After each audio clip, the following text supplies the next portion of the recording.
first meeting with a new client is a very important occasion. You should try to prepare for it by arranging the room where you're going to meet and researching any necessary area of law if you know what the client wants to see you about. Make sure that you cannot be interrupted by a phone call or people accidentally barging into your meeting. The way you are dressed and the manner in which you present yourself are also important.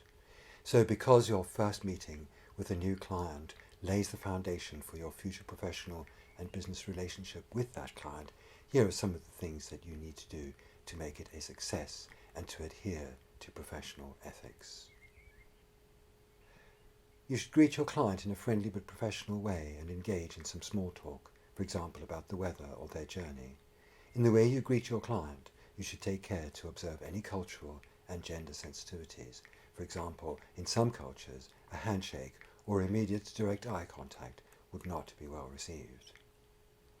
Summarize for the client how the meeting is going to go. You will begin by getting some details from them, and you will ask them some questions, and then once you understand their problem, you will be in a position to advise. You will then go through some housekeeping matters. So here are the preliminary steps. First, the client needs to know if this initial meeting is free or if they are going to be charged. If you are going to charge them, you must tell them how much that they will have to pay, and you will have to get their agreement as to that cost. Then, second, take steps to identify the client. In other words, do what is referred to as due diligence. You need to do this because of money laundering regulations. Ask the client for contact details, including phone number, email address, and their postal address, and make sure that the client knows whether you are authorized and who regulates you and whose supervision you are working under. Make sure that you explain to your client that you have a duty to keep your client's affairs confidential. Next, we have the question stage. Ask your client to briefly outline why they have come to see you today and what they are hoping to achieve.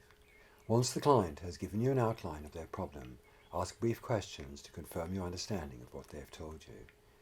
Next, fill in the gaps by getting a more detailed narrative and perhaps asking a few more questions. This could include looking at any documents they may have brought with them and perhaps pointing out any further documents that you might need to see. If necessary, summarize aloud for the client what they have told you. Then, moving from questions, we go to the advice stage. At the advice stage, take the time to consider the client's various options and then communicate those options to the client. Make sure your client understands all their options, both good and bad. Don't prejudge what you think the client would like to hear. Now you need to narrow down the options and give your client advice on which of those options is likely to be the best. In fact, sometimes the best course of action is no action at all, and it may even be the case that there is no legal remedy for your client's problem. If so, you must tell the client this quite frankly. Assuming you do consider that there is a legal remedy, invite your client to make a decision, if possible, on the options that you have given them, but do not pressure them. Your task is to advise the client, not to tell the client what to do. This is a matter of ethics, and the client's autonomy, his or her right to make their own decision, is paramount. Next, we go through the housekeeping stage. If there are things that you need from the client, such as further information or more documents, tell the client and find out when they can get that information and any such documents to you. Explain to the client the likely time frame of their matter. It may be something that can be resolved in a matter of weeks or months, or sometimes even longer.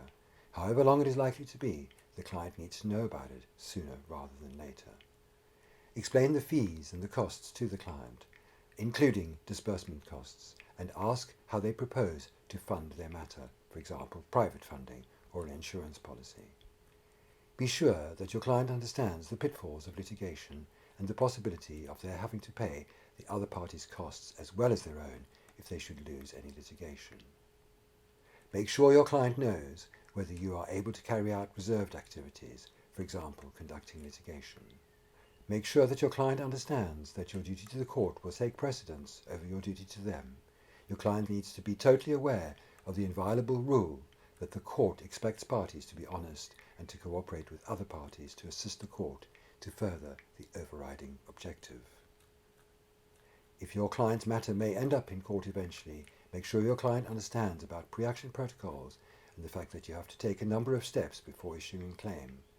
A client's desire for their day in court must not be allowed to dictate the way you handle their matter or the pace of your handling it.